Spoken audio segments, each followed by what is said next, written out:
same arts concept, but for enabling handicrafts in small villages to sell their handicrafts. So think about the scenario. You go off to Peru or India into a small village. Anyone been to any of these small villages overseas? Okay, if you go there, you find, in some of them, you find these very, very adept craftsmen. And you may buy something there and you come back to the United States and you want to buy it again there, and how do you do that, right? Because it's very difficult, because that individual on that singular handicraft person may have internet access, they may not have internet access.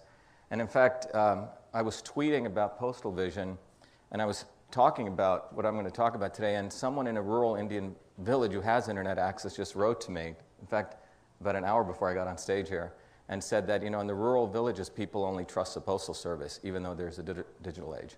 So what our interest was how do we enable these handicraft makers to sell their wares?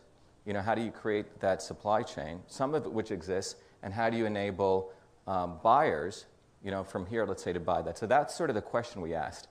And so that led to us really defining, we call this international small business commerce. And I think this ain't working, but I think you can see it. But first of all, what is small business? For the sake of the report, we actually identified it as a business with 500 employees or less.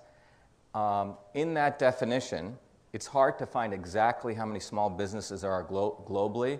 Some said 70, 80 million, but it's about 100 million. You can put, you know, roughly about up to 100 million globally. In the US alone, there's about 28 million. And most of this growth now is being fueled by the internet.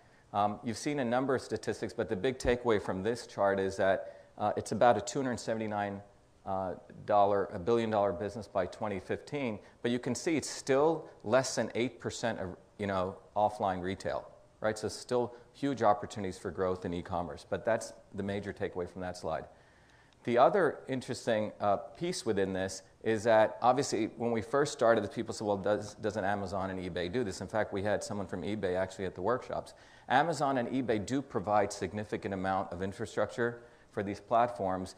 There's also new, you know, for example, you could even start your own blog and get plugins from WordPress. So those kinds of things are actually making it more easy for ordinary people, ordinary businesses to do e-commerce.